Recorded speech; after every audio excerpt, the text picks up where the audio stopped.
Well, hello. In this Brain Blast, I actually want to do something practical. So if you're thinking about doing this in the car, or if you're sort of in a place where you haven't got any time, make some time for this, because you're going to need a little bit of focus of attention, and it's not just a sort of sit and watch. So I want to do an actual practical exercise, because one of the things we don't seem to understand, or what I certainly hear a lot, is, now come on Richard, I'm in control of my own brain.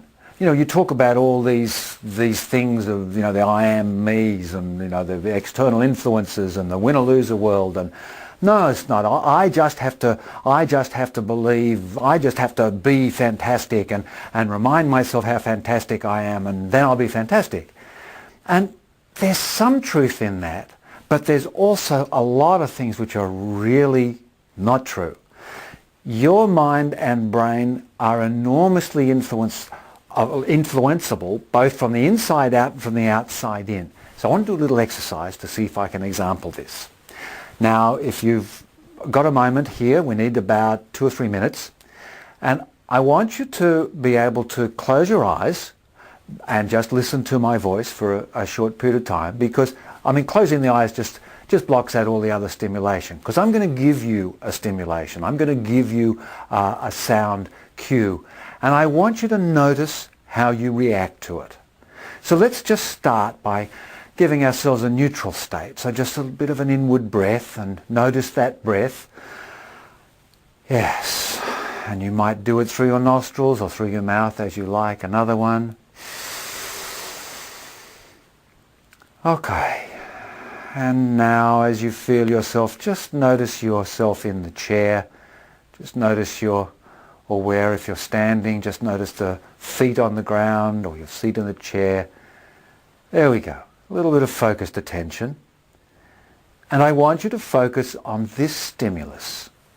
And I just want you to notice what happens in your body, in your thoughts, and in the general feelings about the world around you. Okay, you ready? Here it comes. No. No. No. No. No. No. No. Okay. That's enough of that little breath. Now, how did you feel? What did you feel? What did you think? What are some of the things that you noticed about yourself?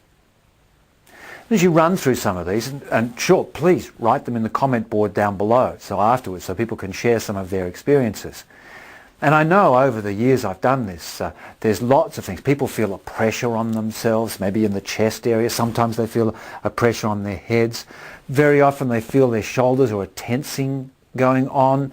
But their breathing might be more uncomfortable. Sometimes they think of people they don't like. Some people think of the opposite. They think of, don't tell me that. Or some people turn the word no into K-N-O-W. So they try and put a positive spin on the stimulus. How interesting. I wonder what the message is in those responses. And I wonder what we can create from that. Yes. Anyway, let's go on to the second stimulus. I don't want to leave you with all those. You can think about those things later. But let's go to the second stimulus. So again, closing the eyes. Let's just do an inward breath. Notice that breath. Yes. Feel those lungs closing and opening and closing, the ribs lifting and falling. Now here's the second stimulus. Yes. Yes. Yes. Yes. Yes. Yes. Yes. Okay. That's enough. Bring yourself back. Now, what happened then? Was it the same as for no? Was it different? How did you feel? Again, remember to share your thoughts and comments below in the board, so that people can get a sense of the broader experience and share and create the connections. But mostly when I talk about this, people feel much more open. They feel things lifting. They feel lighter. They feel they're more positive. They remember things that are really nice. They think of nice people. Now, isn't that fascinating? That in the space of a couple of minutes, by using two certainly pretty iconic words, I was able to completely change your thinking, your biology, your movement of around your heartbeat, your breathing, probably your immune system, both in different directions. One in a direction that was unpleasant, that you didn't like, and the other one with the yes in a direction that you did like, that was pleasant. That is how influenceable we are by our environment. That's because we're supposed to be influenced and affected by our environment. We're supposed to respond to it. But what we do is, because the world of all the pressures and the win-or-loser world, it's in the book, and I'll put a link around for people to access the book if they would like, is that we have stopped noticing things and then using them as a message in order for us to take actions. So if we find ourselves going down these uncomfortable paths, instead of going, oh my gosh, I'm going down these uncomfortable paths, yes, I need to take an action that's going to create a better me out of here, we go, oh my God, I'm getting all these terrible things, there's nothing I can do about it, I'm a loser, this is awful, Or we go the other way, where we get these positive things. We say, oh, well, so I should, that's my right, blah, blah, blah, rather than going, wonderful, what am I doing here that is good? I must keep doing this, or I must share this with others. So yeses and nos are all around us. They're in our environment. They're in our air. They're in anything that makes us feel down and lesser, and those things that help us feel up more and more lifted.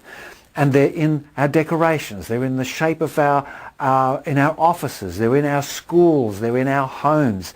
They're all over the place. It's what I use in my harmony scale, which we'll do another brain blast later about. But the final Y in the harmony scale is the yes-nos in your environment. What are they? What turn you off, like the no, and what turn you on, like the yes? And how about we either change those things that turn you off or reframe them into yeses and build on those things that say yes and lift us up, because the brain and the body is telling you what you need to know. All we have to do is listen. See you next time.